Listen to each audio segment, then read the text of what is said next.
नाज़रीन अस्सलाम वालेकुम। आज धुलिया ज़िला उर्दू पत्रकार संघ और खादिर जन संग्राम के ऑफिस पर एजाज सैयद, जो कि एक बहुत ही अच्छे सोशल वर्कर हैं, पत्रकार भी हैं और साबिक एमएलए डॉक्टर फारूक शाह के बहुत ही करीबी साथी हैं, वो यहाँ तशरीफ़ लाए हैं। वो वार्ड नंबर 15 से उम्मीदवारी करना चाहते हैं। इस सिलसिले में वो आप लोगों से खिताब करेंगे।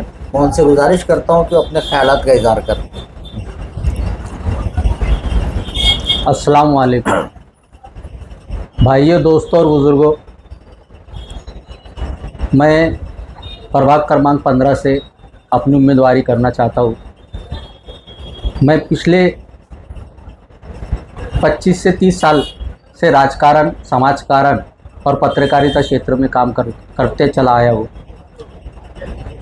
मैंने देखा है कि धुलिया शहर में महानगर पालिका के माध्यम से जो काम होना चाहिए, प्रभाग का विकास होना चाहिए, प्रभाग की जो समस्या है उसको हल करने के लिए क्या करना चाहिए, उसके बारे में बहुत से आइडियाज़ हैं। मैं 2018 में महापालिका का इलेक्शन लड़ा और उसमें देखा कि जो लोगों की समस्या रहती है वो हल नहीं हो पाती। आज महानगर पालिका के माध्यम से जो आज अपन टैक्स भरते हैं, वो टैक्स में अलग अलग तरीके से अपने से पैसा वसूल किया जाता है। मेरे पास एक घर पट्टी है। घर पट्टी में लिखा जाता है कि सर्वसाधारण टैक्स, उसके बाद में पानी पट्टी, विशेष स्वच्छता कर, विशेष शिक्षण कर, आरोग्य कर, महाराष्ट्र शिक्षण कर, वृक्ष संवर्धन कर, रोजगार हमी कर, अग्निशामक कर, जल लाभ कर, जल निस्सारण कर, पथ कर, विशेष सफाई कर, मोठ्या निवासी जागेवरील कर, ऐसा करके बहुत से कर लेकर भी ये काम कर नहीं पाते। महानगर पालिका की सिस्टम इतनी सड़ी हुई हो गई है कि आज आप लोगों ने देखा होगा क्या बीजेपी ने आने पिछले 5 सालों के अंदर पूरा अधिकारियों से लेकर कर्मचारियों के तक महानगर पालिका कोई किसकी जो सामान्य नागरिक है कोई किसकी सुनने को तैयार नहीं है। और आज ऐसी सिस्टम है कि आप लोग कोई भी तकरार लेके जाएंगी तो आपकी तकरार हल होने वाली नहीं। मैं उसी माध्यम से और वही लोगों की तकलीफ़ें देखते हुए मेरी उम्मीदवारी प्रभाग क्रमांक 15 से करना चाहता हूँ। और आप लोगों से भी बताना चाहता हूँ, मैं माजी आमदार फारूक शाह साहब के माध्यम से मैं उनका एक शिविर सहायक करके रह चुका हूँ। मैं 5-6 साल से मैं फारूक शाह साहब के पास में रह चुका हूँ। फारूक शाह साहब के पास में रहने से मुझे और एक चीज़ का नॉलेज आया, और वहाँ पर जो लोग समस्या लेके आते थे तो सबसे ज़्यादा स्थानिक समस्या रहती थी। गटरें साफ नहीं हो रही है, रास्ते नहीं है, लाइट बंद है, पानी सही नहीं आ रहा है। ये जो छोटी छोटी महानगर पालिका के माध्यम से जो समस्या नगर सेवकों ने हल करना चाहिए, वो आमदार साहब के पास ये समस्या आती थी। और आमदार साहब के माध्यम से, आमदार फारूक शाह साहब के माध्यम से हमने वो समस्या हल करने की बहुत 100% कोशिश की। आप लोगों से बोलते चलूँ क्या धुलिया शहर के अंदर हमारे जो नेता है, मेरे नेता, हम डॉक्टर फारूक शाह साहब को मानते हैं और फारूक शाह साहब के माध्यम से वो हम चाहेंगे कि भाई एक अच्छा उम्मीदवार, एक पढ़ा लिखा उम्मीदवार और एक जानकार उम्मीदवार जो लोगों की समस्या वहाँ पर रख सकता है, महानगर पालिका में अपने हक और अधिकार के लिए लड़ सकता है, ऐसा उम्मीदवार मुझे भेजना है। तो वो हिसाब से मैं आज मेरी उम्मीदवारी मैं यहाँ रखना चाहता हूँ प्रभाग क्रमांक 15 से। मैंने देखा प्रस्तापित जो लोग रहते हैं 25-25, 30-30 साल से प्रस्तापित यहाँ पर नगर सेवक है, उनके माध्यम से आप प्रभाग क्रमांक 15 से जो देखेंगी तो विकास के नाम पर आज राजकमल टाकी से आज मौलीगंज में शुरुआत एंट्री जैसी आप लोग करते हैं तो आपको वहाँ पर घान और कचरे के सिवा दूसरा कोई नहीं मिलेगा।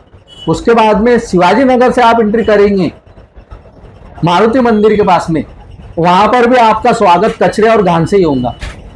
आप इधर से अंसार नगर तरफ से भी एंट्री करेंगे तो भी आपका स्वागत कचरा और घान से भी होगा, और इधर आप माधवपुरे से भी आएंगे तो आपका स्वागत कचरा और घान से ही होगा। तो आप, मुझे यही कहना चाहता, मैं किसके ऊपर टीका टिप्पणी करना नहीं चाहता।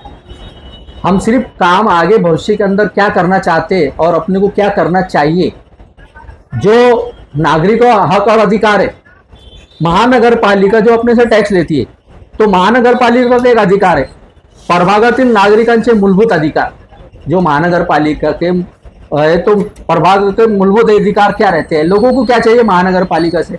महानगर पालिका से लोगों को ये चाहिए कि उनको स्वच्छता मिले, अच्छा आरोग्य मिले, शुद्ध पानी पुरवठा मिले, उसके बाद में एजुकेशन लाइन से शिक्षण अच्छी हो तो महानगर पालिका की स्कूलें अच्छी हो, उसके बाद में रस्ते, गटर और लाइट की व्यवस्था अच्छी हो।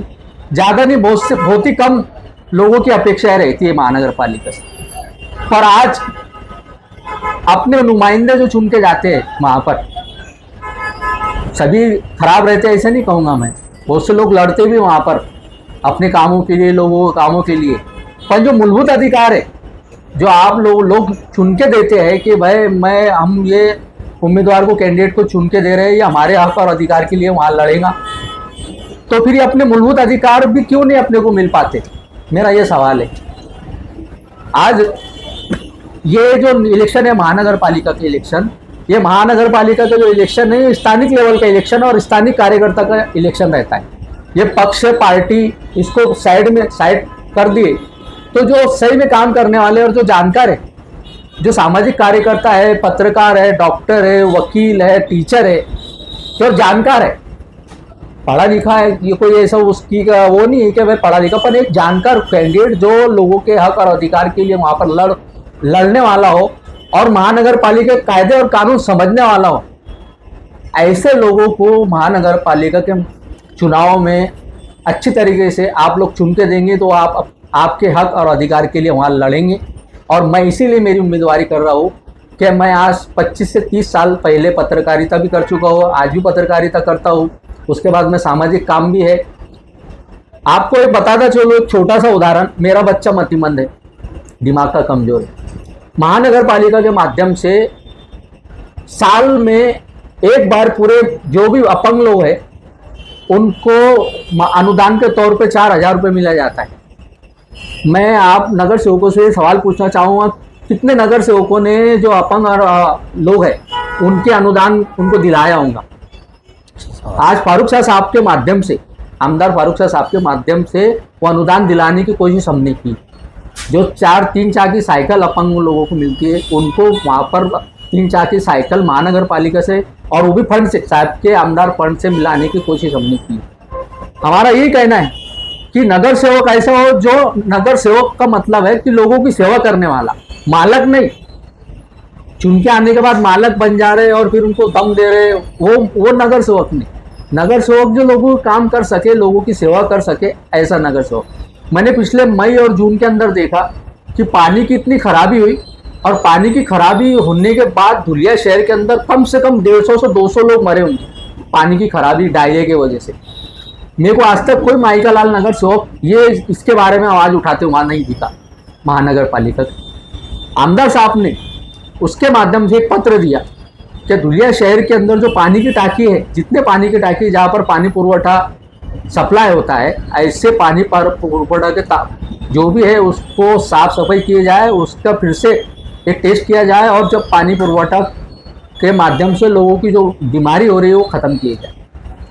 आज महानगर पालिका में हर तरीके का भ्रष्टाचार चालू है, पर इसको बोलने वाला कौन है?